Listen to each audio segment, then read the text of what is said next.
하나님, 어제로 우리의 삶을 마감하지 아니하시고 새 하루를 허락하시며 우리에게 새로운 기회를 주시니 감사합니다.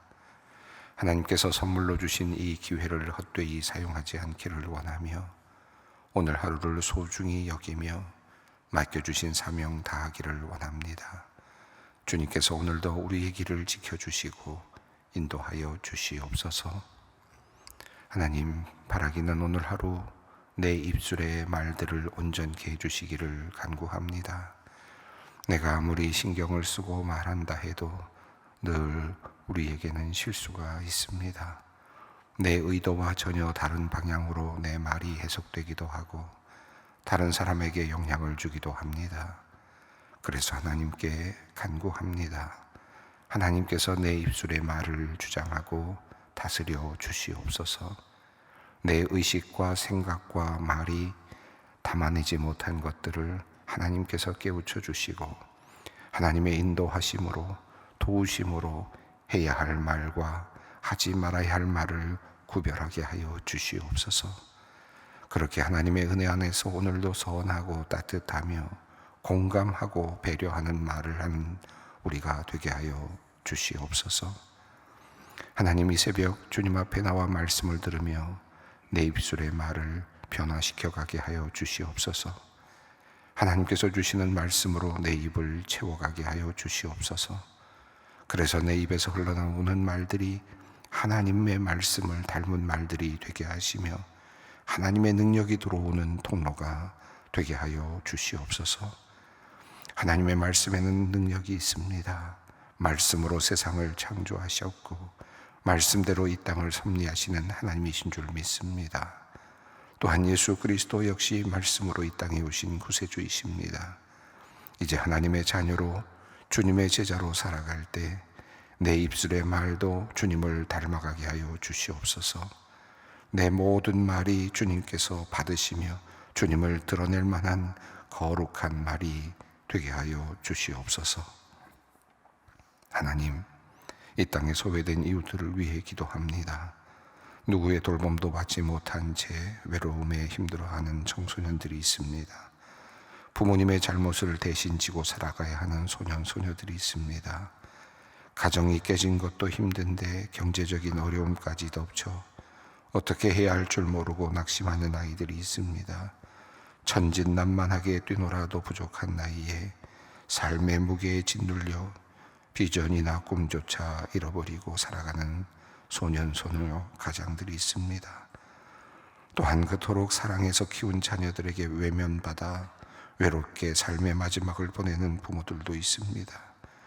또는 경제적인 문제로 뿔뿔이 흩어져 어떻게 사는지도 모른 채 살아가는 마음 아픈 가정들도 있습니다. 하나님, 아픔 가운데 있는 모든 이들이 하나님의 회복을 경험하면 좋겠습니다. 모든 매인 것을 풀고 막힌 것을 뚫으며 삶의 멍에를 부숴버리는 주님의 사랑의 능력이 그들에게 임하길 간구합니다. 그들의 삶이 회복되며 육신과 생각, 마음도 회복되길 바랍니다. 삶의 목표를 발견하며 진정한 의미를 깨달을 수 있기를 소망합니다. 이를 통해 오직 하나님만이 영광 받으시며 하나님의 평화와 회복, 해방과 자유의 역사가 이 땅 가운데 실현되기를 간절히 기도합니다. 주님, 이 시간 소망의 가정을 위해 기도합니다. 주님께서 세워주신 우리 가정을 우리가 소중히 여기게 하여 주시고 하나님 보시기에 아름다운 가정으로 만들어 가게 하여 주시옵소서. 가족의 구성원들이 서로를 이해하고 용납하며 무엇보다 서로가 서로를 깊이 사랑하게 하여 주시옵소서. 하나님을 주님으로 삼고 그 말씀을 따르는 가정, 날마다 찬양이 끊이지 않는 가정 되게 하여 주시옵소서. 특별히 오늘부터 교회, 학교와 여전도회가 주관하는 2025 어머니 기도회 블레싱이 시작됩니다. 가정과 자녀를 위해 기도하는 믿음의 어머니를 주님께서 긍휼히 여겨 주시옵소서. 따뜻한 가정을 이루게 하시고 자녀들이 주님 안에서 힘차고 당당하게 자라나게 하여 주시옵소서. 기도를 통하여 하나님의 은혜를 듬뿍 누리는 귀한 가정들 되게 하여 주시옵소서. 하나님, 어려운 가운데 있는 이 나라를 위해 우리 소망의 성도들이 한 마음으로 기도합니다. 기도 담벼락에 기도를 올려드리고 24시간 체인 기도를 준비하고 특별히 오늘은 나라사랑 기도회로 전 교인이 함께 모입니다. 하나님, 우리가 한 마음으로 기도할 때 주님의 능력이 나타날 줄 믿습니다. 오늘 저녁 말씀하시는 강사 목사님께 성령으로 함께하여 주시옵소서. 우리의 간절한 기도가 주님 앞에 올려져 우리나라가 하나님의 긍휼과 도우심을 얻는 놀라운 기적을 경험케 하여 주시옵소서. 오늘도 병상에 있는 성도들이 있습니다. 주님께 기도할 때 주님의 능력이 오늘도 모든 병상 위에 함께하여 주시옵소서. 특별히 오늘 신장 이식 수술을 하는 성도를 위해 기도합니다. 감사하게도 성도의 어머니와 조직이 일치하여 어머니의 신장을 이식받게 되었습니다. 하나님, 이식하는 어머니의 건강을 지켜주시고 이식받는 성도를 단단히 붙들어 주시옵소서. 집도하는 의료진의 손을 붙드시어 정교히 수술을 받게 하셔서 합병증이나 거부 반응 없이 성도의 몸에 잘 이식되어 건강을 회복케 하여 주시옵소서. 오늘 저녁 공동의회로 우리가 함께 모입니다. 우리의 모임과 나눔 그리고 결정을 통하여 주의 몸된 교회가 더욱 든든히 서가게 하여 주시고 하나님의 뜻이 온전히 세워지게 하여 주시옵소서. 이제 말씀 앞으로 나아갑니다. 오늘도 하루를 살아갈 힘을 얻게 하여 주시고 생명의 말씀으로 날마다 주님 앞에 가까이 나갈 수 있게 하여 주시옵소서. 우리의 구주가 되시는 예수 그리스도의 이름으로 간구하옵나이다. 아멘. 오늘의 말씀입니다. 누가복음 12장 35절로 40절 말씀입니다. 누가복음 12장 35절로 40절 말씀 함께 봉독합니다. 허리에 띠를 띠고 등불을 켜고 서 있으라. 너희는 마치 그 주인이 혼인집에서 돌아와 문을 두드리면 곧 열어주려고 기다리는 사람과 같이 되라. 주인이 와서 깨어있는 것을 보면 그 종들은 복이 있으리로다. 내가 진실로 너희에게 이르노니 주인이 띠를 띠고 그 종들을 자리에 앉히고 나와 수종 들리라.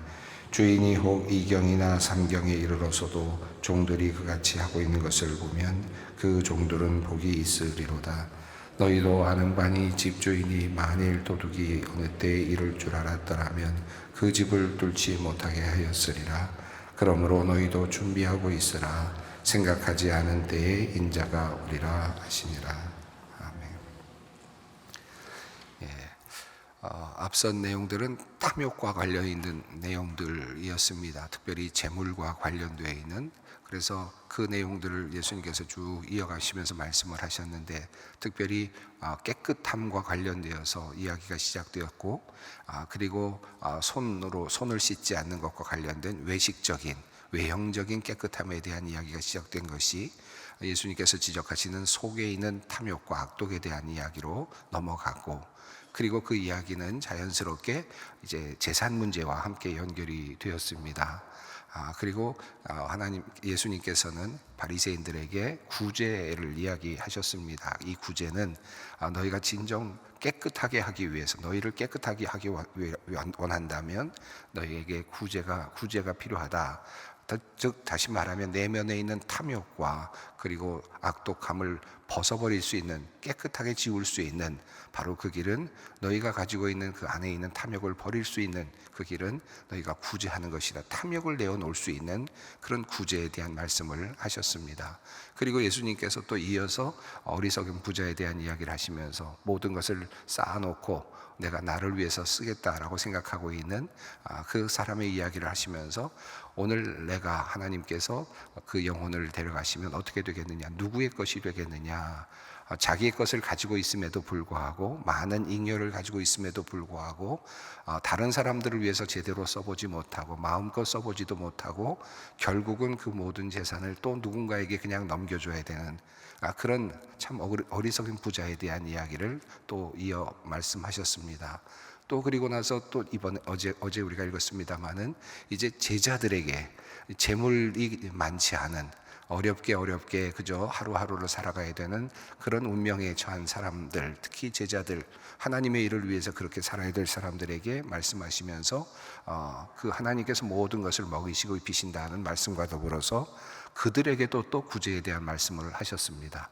없지만, 빈궁하지만, 없는 상황 속에 있지만, 그러나 구제하는 것을 예수님께서 또 말씀하셨습니다. 근데 여기서 구제는 하나님의 나라에 보물을 쌓아두는 것이다 라는 말씀으로 또 힘들고 어렵지만 구제할 것에 대한 말씀을 하셨습니다. 자, 이 재물의 관점에서 본다면 이렇게 전체적으로 이해를 할 수 있을 것 같습니다.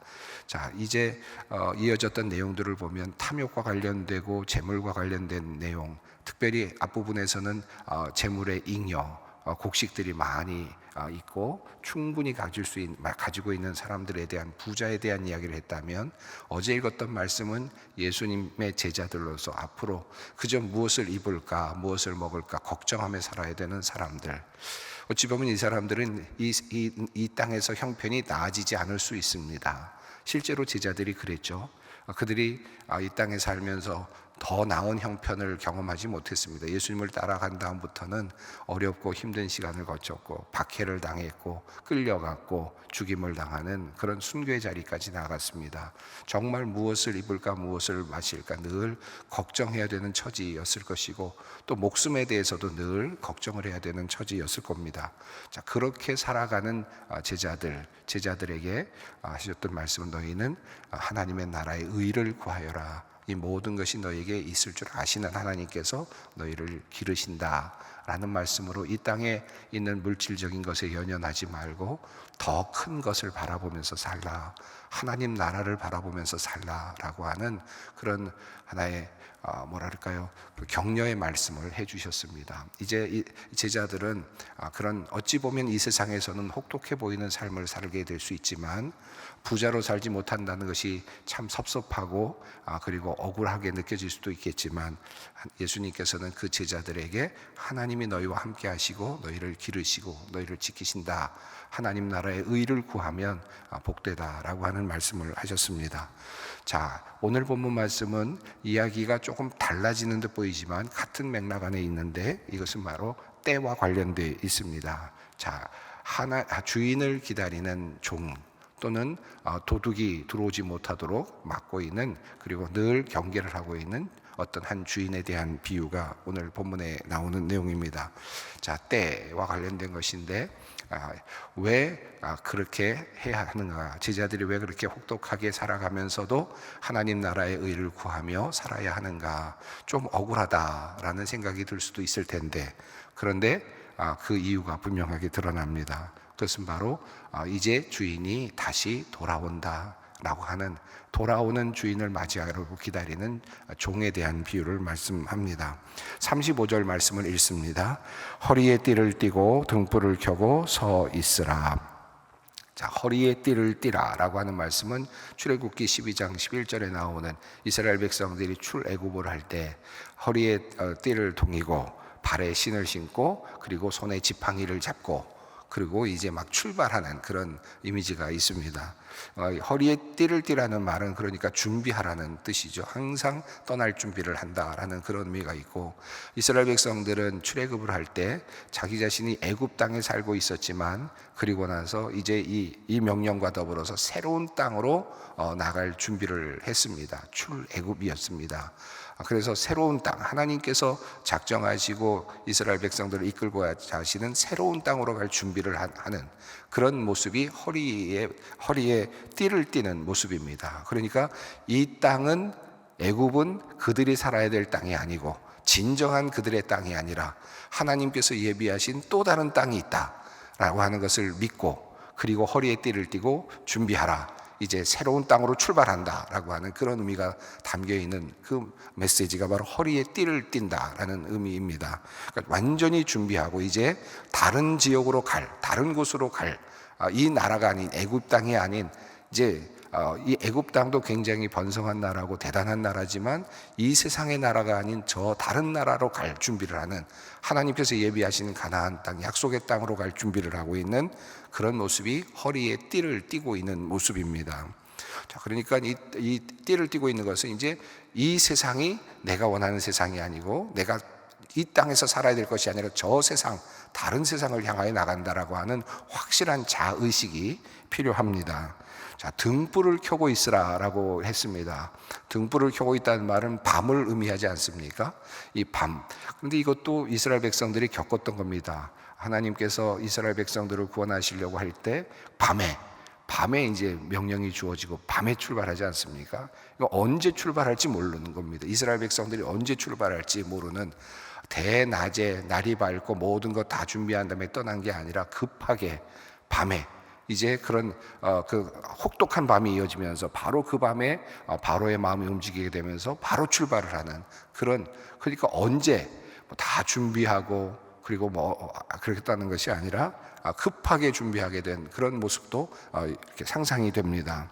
그러면서 동시에 이 등불을 켜라는 말은 앞서 8장에 나왔던 등불을 등경 위에 둔다라고 하는 그런 말씀으로 이제 세상을 비추는 빛에 대한 그런 말씀도 함께 다루고 있습니다. 제자들이 이제 하나님의 귀한 그 도구로 사용되면서 등불을 이 세상에 비추는 그런 의미도 함께 있겠죠. 자, 어쨌든 이 허리에 띠를 띠고 등불을 들고 있다라는 말은 이제 떠날 준비가 완전히 되어 있는, 그러면서도 자기 자신이 분명하게 드러나고 있는 그런 지금 상황입니다. 자, 그러면서 36절이 이어지는데요, 함께 읽습니다. 너희는 마치 그 주인이 혼인집에서 돌아와 문을 두드리면 곧 열어주려고 기다리는 사람과 같이 되라. 이 말씀은 마태복음의 25장에 나오는 열처녀의 비유를 상상하게 합니다. 이 마태복음에 나온 열처녀의 비유는 누가복음에는 나오지 않지만 이 말씀이 그 말씀을 그대로 한 문장으로 압축하고 그 다음 문장까지가 하나의 그 의미를 그대로, 열처녀의 비유를 그대로 우리에게 반영하는 것 같이 보입니다. 그래서 열처녀의 비유를 상상하면서 그것을 기억하면서 이 본문을 보면 조금 더 이해가 될 것 같습니다. 자, 지금 물론 여기서는 종에 대한 비유로 나옵니다. 자, 그 주인이 혼인집에서 돌아와 문을 두드리면 곧 열어주려고 기다리는 사람과 같이 되라. 이 과거에 이스라엘에서는 이제 신부의 집에 가서 신랑이 함께 먼저 있다가 그리고 신랑과 신부가 이제 함께 집으로 돌아오는 이제 그런 하나의 형태로 되어 있었죠. 그러니까 이제 지금 여기서 말하는 것은 신랑이 지금 신부의 집에 가서 신부와 함께 잠시 보내고 다시 신랑의 집으로 돌아오는, 자, 그러니까 신랑은 지금 잠시 집을 떠나 있는 상태입니다. 자, 집 주인이 지금 비어 있는 거죠. 신랑은 그러나 신부와 함께 이제 다시 이 집으로 돌아옵니다. 그 집을 지키고 있는 사람들은 종입니다. 자, 그러니까 신랑이 돌아오는, 혼인 집으로 돌아오는, 주인이 집으로 지금 돌아오는 그런 것이 어느 정도 예상이 됩니다. 자, 이제 결혼식을 마치고 하루가 될지 며칠이 될지 모르지만 신부 집에서 거하던 그런 주인과 그리고 새 신부가 같이 돌아왔을 때, 언제 돌아올지는 모르지만 그때 돌아올 때 활짝 문을 열어주려고 기다리고 있는 사람과 같다. 자, 이렇게 표현합니다. 열처녀 비유에서는 그들이 신부들로 이렇게 표현이 돼서 신랑이 돌아와서 신부의 집으로 오고 있는 그런 모습으로 표현이 되고 있는데, 여기서는 이제 신랑이 신부의 집에 갔다가 돌아오는 그런 하나의 그것을 상상하게 만듭니다. 어쨌든 지금 중요한 것은 지금 기다리고 있다라고 하는 그런 것입니다. 신랑이 또는 주인이 돌아올 것을 기다리고 있는 사람이라고 할 수 있겠습니다. 자, 그런데 이 37절입니다. 함께 있습니다. 주인이 와서 깨어있는 것을 보면 그 종들은 복이 있으리로다. 내가 진실로 너희에게 이르노니 주인이 띠를 띠고 그 종들을 자리에 앉히고 나와 수종되리라. 그런데 깨어 있어서 주인을 맞이하게 되면 복이 있다. 내가 너희에게 이르노니 주인이 띠를 띠고 종들을 자리에 앉히고 나와 수종들리라. 이렇게 말씀합니다. 주인이 띠를 띠고 그 종들을 자리에 앉히고 나와 수종들리라 라는 말씀은 일반적으로는 잘 이해가 되지는 않는 내용입니다. 주인이 돌아오면 주인이 그냥 돌아온 거죠. 신랑과 신부가 혹시 돌아왔다고 해도 종들은 또 종의 일을 해야 될 것 같은데, 그런데 갑자기 상상하지 못하던 일이 일어나는데 지금 예수님께서는 주인이 도리어 띠를 띠고 종들을 섬기는 일이 일어난다라고 하는 말씀을 하고 있습니다.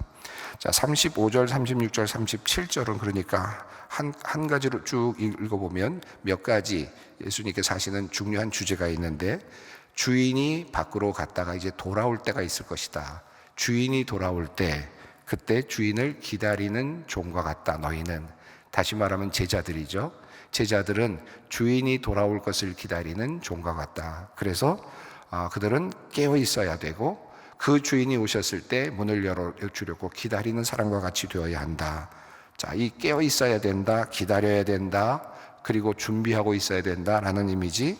그리고 그렇게 되면 그때 주인이 왔을 때 너희에게 복이 있다. 이 말씀은 그렇게 하는 것이 복을 기다리고 있는 것이다. 너희에게 올 복을 기다리는 것과 같다라는 말씀을 하시고, 그리고 더 나아가서 그 주인이 너희에게 예상치 못한 그런 놀라운 대접으로 너희를 섬겨줄 것이다 라고 하는 기대감을 이야기하고 있습니다. 자, 그래서 38절입니다. 계속 같은 내용입니다. 주인이 혹 2경이나 3경에 이르러서도 종들이 그같이 하고 있는 것을 보면 그 종들은 복이 있으리로다. 자, 2경이나 3경이라는 표현이 나오는데, 여기서 그 당시에 헬라적인 방식으로는 6시부터 저녁 6시부터 아침 6시까지를 세 등분으로 나누어서 1, 2, 3으로 이렇게 나누었다고 하고요. 유대인들의 경우는, 그리고 헬라적인 방식으로는 그것을 4등분으로 나누어서 12시간을 이렇게 3시간씩 나눠서 1, 2, 3, 4 이렇게 나누기도 했습니다. 그러니까 여기서 말하는 게 정확하게 뭔지 모르겠지만, 만약에 그 헬라 유대인식으로 했다면 11시부터 11시부터 이제 시작되는 그런 시간, 밤 3시까지 이어지는 그런 시간일 것 같고요. 또 4등분으로 했다고 하면 10시부터 새벽 3시까지 해당되는 그런 시간이 될 것 같습니다. 그러니까 밤늦게 완전히 깊은 밤을 의미하는 듯 합니다. 자, 그래서 그럼에도 불구하고 밤늦은 밤이라도 주인이 왔을 때 그들이 그렇게 준비하고 있는 모습을 보면 복이 있다라고 이렇게 표현을 합니다. 자, 앞서 나와 있던 지금 이야기와 연결이 자연스럽게 되는데, 제자들은 이 땅에서 어떻게 살아야 됩니까? 의복, 걱정 사실은 해야 되고, 무엇을 먹어야 될지 걱정해야 되는데, 예수님께서는 걱정하지 말라라고 말씀합니다.